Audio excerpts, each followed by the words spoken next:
সপ্তম শ্রেণীর শিক্ষার্থী বন্ধুরা, আসসালামু আলাইকুম।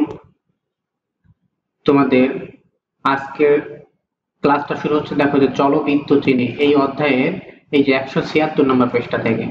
কত? 176 নম্বর পেজে দেখো একক কাজ আছে। ওকে, এই যে একক কাজটা আজকে করে দিই। চলো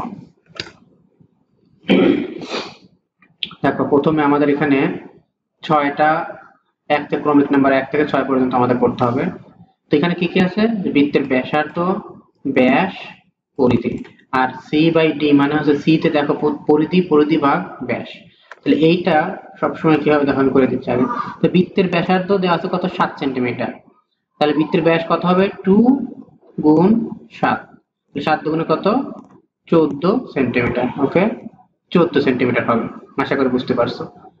আর বৃত্তের পরিধি কি? 2 পাই আর। দেখো পরিধির সূত্র আমি লিখি 2 পাই আর। আর মানে ব্যাসার্ধ। তাহলে 2 গুণ, দেখো এটা কি হবে? আর ব্যাসার্ধ পাই হচ্ছে 3.14 গুণ কত? 2 পাই আর হচ্ছে কত? দেখো এই যে 7 সেন্টিমিটার। তাহলে 7। এটা ইকুয়াল কত হয়? এটা তোমাদের হোমওয়ার্ক রইলো। দেখো 2 গুণ 3.14 ইনটু 7 এটা ইকুয়াল টু কত হয় তোমরা এটা কমেন্টে জানাবে। ওকে, আশা করি বুঝতে পারছো। বৃত্তের পরিধির সূত্র হচ্ছে 2 পাই আর। পরিধির সূত্র 2 পাই আর। তাহলে 2 গুণ 3.14 গুণ 7 ইকুয়াল টু কত হয় এটা তোমরা জাস্ট জানাবে। ওকে, আর সি বাই ডি মানে সবসময় পাই হবে। কত হবে? পাই হবে। কেন? দেখো সি বাই ডি সমান তোমাদের দেখা যায় সি মানে 2 পাই আর। 2 পাই আর। আর ডি মানে দেখো ডি মানে কি? ব্যাস মানে 2 আর। তাহলে এই 2 এর সাথে 2 কেটে গেল, এই আর এর সাথে আর কেটে গেল, তাহলে থাকলে কি? শুধু পাই। কত থাকলো? পাই। তাহলে এখানে অলওয়েজ পাই হবে, প্রত্যেকটাতে পাই হবে সব জায়গায়। আশা করি বুঝতে পারছো। ওকে, বাকিগুলো করে দিই। দেখো তাহলে আমরা কি জানি যে বৃত্তের ব্যাসার্ধকে 2 দ্বারা গুণ করলে হবে ব্যাস, আর ব্যাসকে 2 দ্বারা ভাগ করলে হবে ব্যাসার্ধ। তাহলে এখানে আমাদের দেয়া আছে ব্যাস হচ্ছে 28 সেন্টিমিটার। তাহলে তাকে 2 দ্বারা ভাগ করলে কত হবে? ব্যাসার্ধ তাহলে কত হবে? 28 ভাগ 2। ওকে, ইকুয়াল টু কত হবে? 14। ঠিক আছে। বৃত্তের পরিধি একইভাবে, তাহলে 2 গুণ 2 পাই আর। পরিধি কত? 2 পাই আর।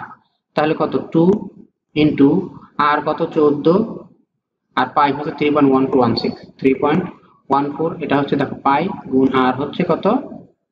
14। আশা করি বুঝতে পারছো এতটুকু পর্যন্ত। দেখো সো এটাও ক্যালকুলেটর তোমরা চাপবা, চেপে দেখবা যে এটার মান কত আসতেছে।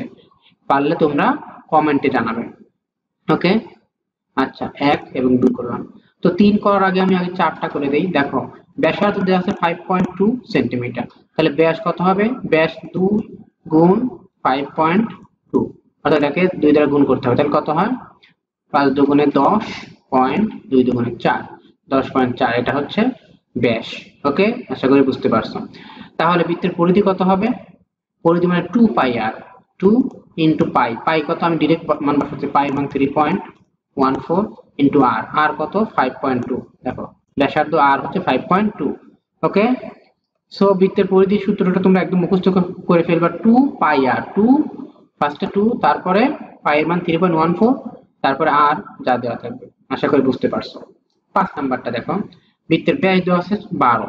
বৃত্তের ব্যাস যেহেতু 12, তাহলে ব্যাসার্ধ তার অর্ধেক হবে, অর্থাৎ 12 তাকে 2 দ্বারা ভাগ করো, তাহলে কত হবে? 6। ব্যাসার্ধ কত হবে? 6। তাহলে পরিধি কত হবে? 2 পাই আর। ওকে, এটা আমি করে দিলাম না, তোমাদের হোমওয়ার্ক থাকলো তোমরা জাস্ট 2 গুণ পাই এর মান 3.14 লিখবে, আর এর মান লিখবে কত? 6। ওকে, এইটা লিখে যা হয় তোমরা এটা কমেন্টে জানাবে যে 5 নাম্বারের অ্যান্সার এটা। এগুলো কিন্তু একদম সহজ করে আমি বলে দিচ্ছি, সো আশা করি তোমরা এখন এগুলো পারবে। আচ্ছা, এখন দেখো এই 3 নাম্বার এবং 6 নাম্বার এই দুইটাতে দেয়া আছে পরিধি, আমাদের দেয়াই আছে পরিধি, বৃত্তের ব্যাস এবং ব্যাসার্ধ বের করতে হবে। ওকে, তাহলে দেখো 3 নাম্বারটা আগে দেখো। ওকে, 3 নাম্বারে পরিধি দেওয়া আছে 154।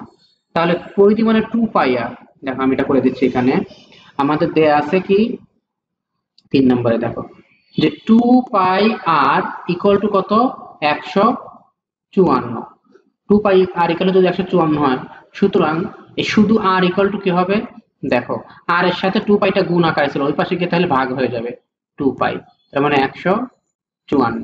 তাহলে 154 কে যদি কত এই 2r দ্বারা ভাগ করি তাহলে কি হবে দেখো, এই যে আমাদের ক্যালকুলেটর, এখানে যদি আমরা ভাগ করি তাহলে দেখো কি হয়। 154, এই যে 154, তাহলে ভাগ কত 2, 2 দ্বারা ভাগ করলে হচ্ছে এটা, তাকে আবার যদি আমরা ভাগ করি কত পাই, পায়ের মান কত, এই যে ভাগ জাস্ট পাই দিয়ে দিলাম মনে করো, তাহলে কত 24.5 এ দেখো কত হয়েছে 24.5। সো আমরা এখানে বের করে ফেললাম, দেখো এখানে জাস্ট মান বসাবা 154 ভাগ 2 গুণ এখানে 3.14 বসালে এটা ইকুয়াল টু হবে 24.5। আশা করি বুঝতে পারছো। তাহলে আমরা আর বের করে ফেললাম, তাহলে এখানে আমরা আর লিখবো, দেখো 3 নম্বরে আর কত 24.5। ওকে, আশা করি বুঝতে পারছো। তাহলে ব্যাস কত হবে তাকে 2 দ্বারা গুণ করে দাও, 24 দুগুণে কত 48 আর 0.5 তার মানে 49 হবে, দেখো 49 এটা হবে। আমরা পয়েন্টের পর একটু কম নিছি, মানে একটু কম নিছি, তাহলে এটা হবে। আশা করি বুঝতে পারছো। তো সেম ভাবে 6 নাম্বারটা তোমরা করতে পারবে কিনা দেখো, এইটা হচ্ছে 2 পাই আর ইকুয়াল টু এইটা, সেখান থেকে আরটা আমরা বের করব। একই ভাবে যদি আমরা করি দেখো, আমরা নিচে করি দেখো, তো আমাদের দেওয়া আছে 2 পাই আর, বৃত্তের পরিধি যেহেতু 2 পাই আর, সেটা ইকুয়াল টু দেওয়া আছে কত দেখো 125.6। ওকে, 2 পাই আর ইকুয়াল টু 125.6। সুতরাং এখান থেকে আর ইকুয়াল টু কি হবে 125.6 ভাগ 2 পাই, মানটা বসায় দিবা এখানে, দেখো 125.6 ভাগ 2 গুণ পাই হচ্ছে 3.14। এটা ক্যালকুলেটর দিয়ে জাস্ট চাপ দিবে, চাপ দিলে হয়ে যাবে। দেখো 125.6 কে 2 দ্বারা ভাগ দিচ্ছি, এখানে আমি করে দেই, দেখো 100 কত 25.6। ওকে, তাহলে 125.6 ওকে ভাগ, দেখো যদি পাই দেই তাহলে কত হলো ইকুয়াল টু দেখো 39.9997। ওকে, আর যদি আমরা পাই না দিয়ে যদি 125.6 ভাগ যদি পায়ের পরিবর্তে 3.14 দেই তাহলে দেখো 40 আসতেছে, কত আসতেছে 40। দেখো এটা কিন্তু আর দিয়ে ভাগ করলে হচ্ছে 40, তার মানে ব্যাস হচ্ছে 40। দেখো তাকে, আশা করি বুঝতে পারছো, এইটাকে এটা করলে তোমার হবে কত 20। দেখো এই যে শুধু এটাকে 3.14 দ্বারা ভাগ করলে হয় 40, তাকে আবার 2 দ্বারা ভাগ করলে হবে 20। দেখো তোমরা ক্যালকুলেটর এটা করে দেখো, এই যে এইটুক ক্যালকুলেটর দিয়ে করে দিব, দেখবো দেখবো হবে কত 20। তাহলে আমরা ব্যাসার্ধ পেলাম 20। ওকে, আশা করি তোমরা বুঝতে পারছো। দেখো তাহলে ব্যাসার্ধ হবে 20 আর ব্যাস হবে 40।